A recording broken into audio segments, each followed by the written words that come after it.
Hi, today is August 23 at napili namin ng aking mother na magstay sa SMDC Breeze Residences. Isa siyang unit na condominium na matatagpuan sa Pasay. Kasi nga, bukas na yung graduation ko for my masteral sa Philippine Christian University na gaganapin sa PICC. So, syempre, para hindi kami ma-hassle, dito yung napili naming lugar na pag-stayan ng aking mother.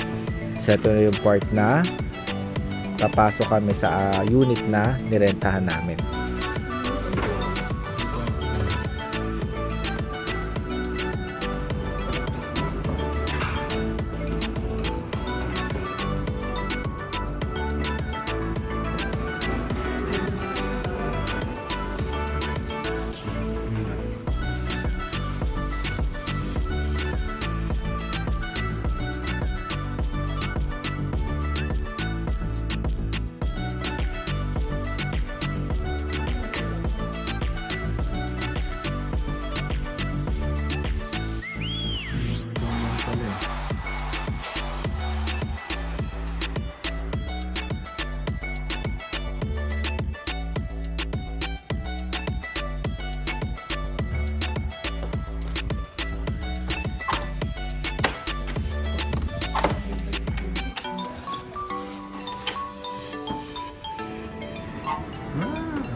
And sa part naman na to, pababa na kami yan para pumunta sa Roas Boulevard para mag-take ng aming dinner.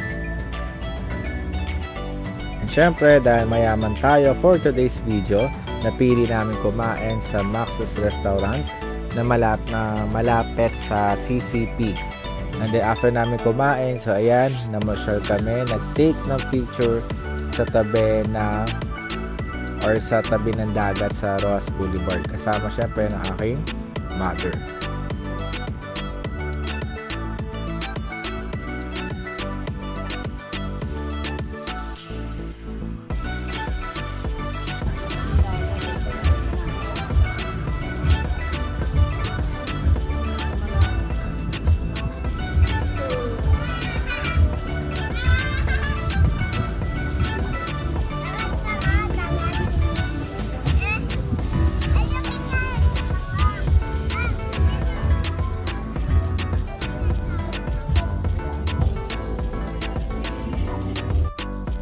And today is the day. So, graduation na. So, maaga kami nagising papunta sa PICC para hindi kami malate sa processional. So, ayan, na-meet ko yung mga classmates ko sa Masters in Management, Major in Educational Management. So, ito na yung part na kung saan nagmamarch na kami papunta sa loob ng PICC. So, first time kong pumasok dito sa loob ng PICC and syempre na-amaze ako dahil sobrang palaki pala nito. And then yan, during na tinatawag na yung mga pangalan ng mga graduates, so, hinanap ko yung mga classmates ko kasi nga medyo malayo kami sa isa para mag-take kami ng picture. So, syempre dahil dun nga sa pinagdaanan namin, parang magkakapatid na talaga kami sa hirap at ginhawa. So, ito na yung part na kung saan tinatawag na kami isa-isa para isuotan namin yung hood namin bilang isang master graduate. Tama ba?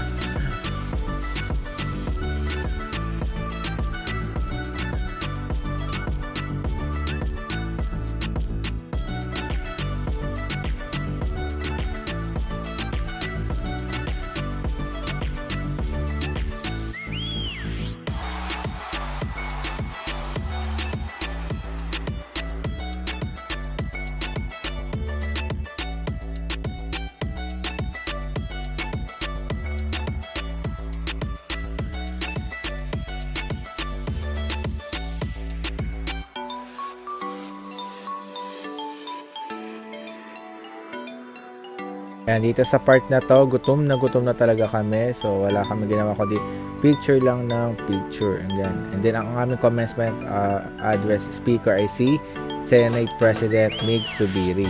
So, ayan, nagpa-picture pa kami, nasa stage kami. And at last, nakuha ko na yung aming diploma. So, siyempre, napakasaya kasi worth it yung pagod at alam namin na marami pa kami pagdadaanan sa buhay. Kumbaga, isa lamang to sa unit or chapter ng buhay namin. At syempre dahil gutom na kami at ng mga classmates ko, no choice kami kundi hindi na namin tinapos yung graduation ceremony. So lumabas na kami para mag-take ng picture. So syempre, mamimiss namin yung isa't isa lalong-lalo kapag may mga tanungan, nag-guardia sa mga reports, sa assignments. So syempre, dahil pinag-isa kami ng aming pangarap. And then ayan, syempre, nagpa-picture kami sa labas ng PICC. And after that, nagtungo kami ng aming mother or ng aking mother pala sa SM Mall of Asia para mag-take naman ng aming lunch. At actually late lunch na nga kami dahil nga sa bumalik pa kami ng condo para magpalit ng damit.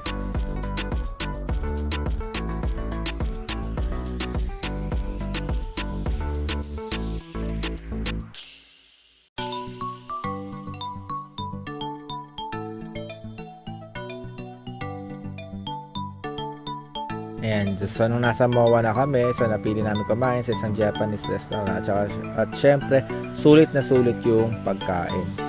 Syempre, sinulitan namin pamamasyal dito dahil syempre, next week pasukan na. So, we decided na aking mother na umuwi na lang bukas, August 25, para masulit yung aming pag-stay dito sa Manila.